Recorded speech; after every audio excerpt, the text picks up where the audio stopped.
Hi, this is Dr. Sudhakar, consultant nephrologist at Yashoda Hospital, Malakpet.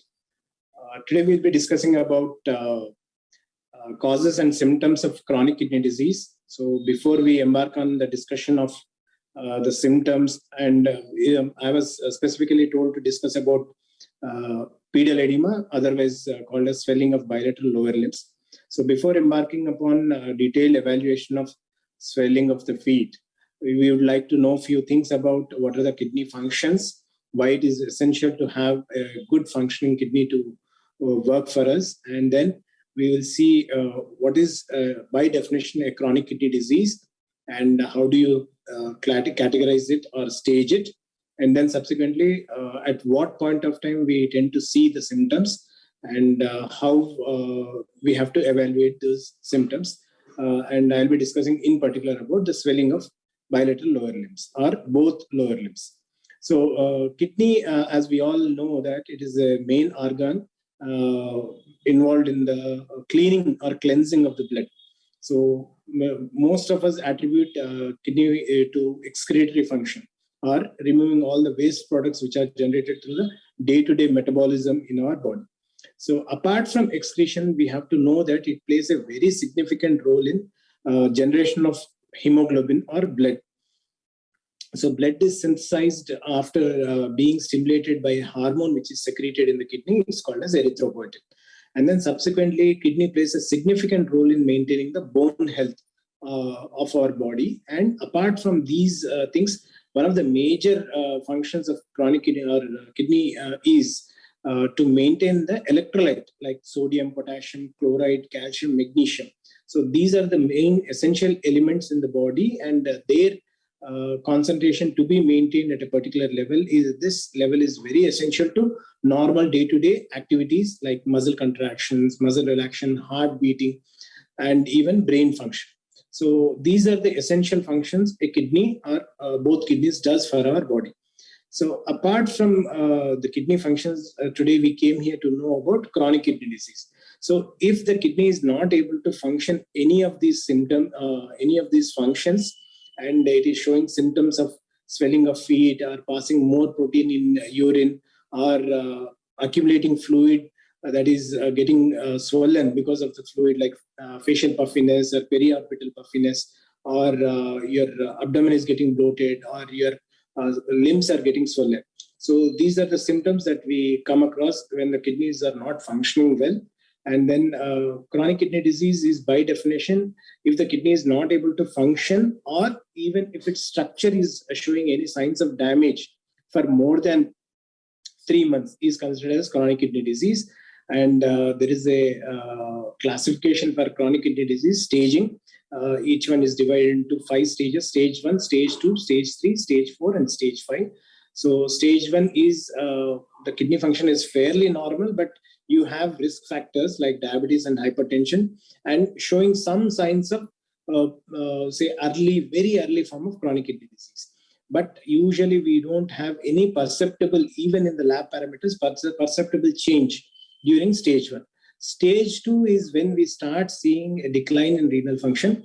The GFR comes down between 60 to 90, stage 1 being anything more than 90, which is fairly normal, described as 90 to 20. So anything more than 90 with risk factors is stage 1. Stage 2 is anything which is between 60 and 90 GFR is classified as stage 2. And stage 3 and beyond is where we see our patients presenting to us with symptoms. So when they come to us with symptoms, so what are the symptoms that we look for? And stage 4 and 5 are considered as pretty advanced stages where you need to be under the care of the nephrologist. Stage 4 is where we need to prepare ourselves for the stage 5. Stage 5 is where we require some sort of renal replacement therapy. Renal replacement therapy is the options that we have in renal replacement therapy is transplant, which is considered as the best option. Then we have dialysis, and we have, dialysis is of 2 types, hemodialysis and peritoneal dialysis. So these are the 3 options of renal replacement therapy that we are going to have once we reach stage 5. So symptoms, we wanted to discuss about symptoms. Symptoms like getting, easily fatigued with your day-to-day work, decline in hemoglobin, accumulating fluid, not able to pass urine adequately, or passing urine inappropriately more in the night. It's called as nocturia. And passing protein or blood in urine. These are some of the symptoms. Having stones could be one manifestation of a chronic kidney disease if they have been there for a prolonged time. So these are the symptoms that we usually encounter once the patient comes to a stage of CKD stage 3. So coming to swelling of the feet, edema proper.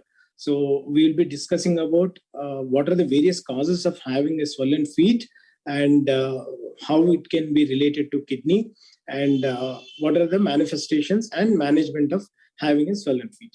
So swelling of feet is fairly identifiable symptom of kidney disease, but swelling of feet can be there even with cardiac patients, or even with liver diseases, lung diseases, or even with patients who are not being adequately fed. So this last option is fairly unusual in our current scenario, which is called malnutrition-associated edema. So apart from malnutrition, which we are not going to discuss any further, so if you have edema, these are the 4 organs that we need to peek into. So one of them is, say, kidney, obviously, and then the other 3 organs are lungs, heart, and liver. So if you have a history of regular alcohol intake and the liver function is not appropriate, then you can have a decline in albumin synthesis, which manifests as hypoalbuminemia in liver patients. So that can cause edema. The other reason that we were discussing is cardiac dysfunction. So if your pumping ability of your heart has reduced, so that can precipitate edema. And if someone is a smoker for a very long period of time, it can affect the pumping capacity of the heart. It is called as cor pulmonale. That can also manifest with swelling of the feet. One uncommon cause of swelling of feet is the drugs itself. So some of the drugs which are used to control the blood pressure, like calcium channel blockers, which are amlodipine or cilnidipine or benidipine, azelnidipine. So these are the drugs, nicardipine. So all of these drugs have a tendency to cause swelling of the feet. So drug-induced pedal edema is also something that we may have to contemplate when your antihypertensive intake is present.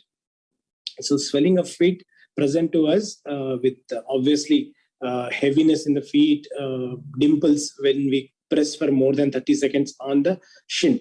So that is how we identify the swelling of the feet. Common symptom that patient comes with is inability to wear their regular footwear, and getting swollen feet as the day progresses. So morning it will be absolutely fine. By the time they reach the end of the day, they are having more swelling. So now we'll be seeing what are the manifestations and what can it cause. Obviously, it can cause little discomfort, and it can be a scary thing for the patients to have swollen feet. What it can cause is it can increase the susceptibility of getting an infection in the feet. If you have any habit of getting scratching on the feet, or some sort of small trivial trauma, when you have edema feet, that can impair the defenses, natural defenses, to prevent an infection. So that can get infected, and this can manifest as cellulitis of feet, which is redness of feet with some amount of pus accumulation, which is slightly advanced form of infection. So once we have pedal edema, we need to evaluate. And the reason why we get swelling of feet in the kidney disease is we have protein leakage that happens in most of the kidney diseases. So if you have a protein leakage, so albumin is something which binds the water inside the blood vessel. Once you have protein leakage, albumin is the main protein which is getting leaked into the urine. So loss of albumin will result in seepage of fluid into the extravascular space. Like blood will, the fluid content of the blood will start seeping out of the blood vessels, and then that turns out into swelling of the feet and face. So this is one of the reasons. The other reason why you get edema of feet in an advanced kidney disease is probably a reduction in the urine output. If you are having a severe renal failure, then you have a reduction in urine output.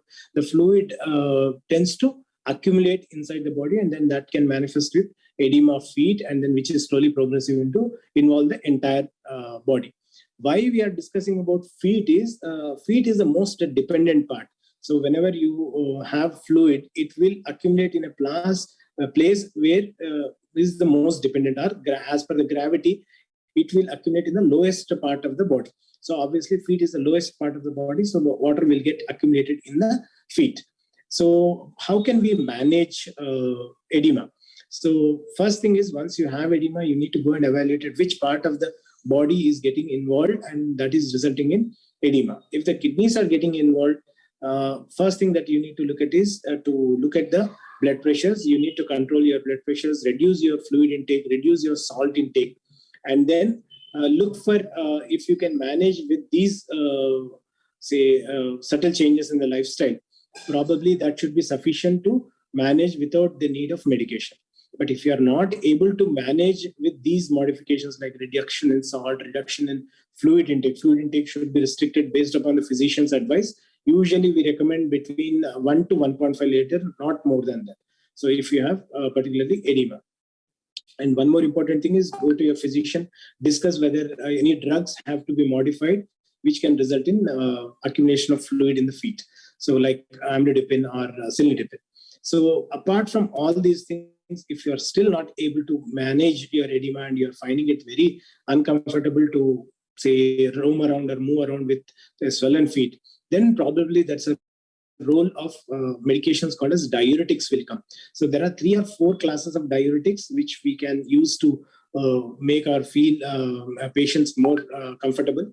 So the class of drugs that we are looking at is one is carbonic anhydrase inhibitors, loop diuretics, thiazide diuretics, and potassium sparing diuretics, and aldosterone receptor antagonists. So these are probably a large classes of drugs, but the most common and most effective that we use are loop diuretics, which include furosemide or furosemide and torsemide. So these are the 2 drugs that we use, and then probably sometimes even in Western countries you may get bumetanide. So that is also one more drug which can be used. So looking at torsemide, it is considered a slightly advanced drug when compared to furosemide because of its prolonged duration of action and its more efficacy in blocking the channels which help in accumulation of fluids in the loop or say in the kidney. Loop is the part of nephron where the fluid gets reaccumulated into the body. So that is where these diuretics act, and then they stop accumulation of fluid and increase the urine output.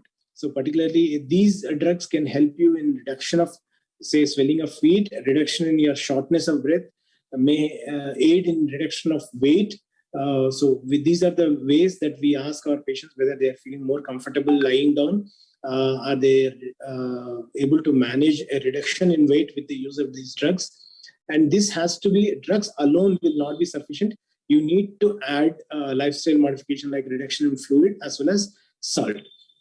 Whenever you have significant accumulation of fluid which is not being able to manage with, say, diuretics, and you have other associated symptoms like having shortness of breath or persistent vomiting, decrease in, say, your appetite, having significant itching.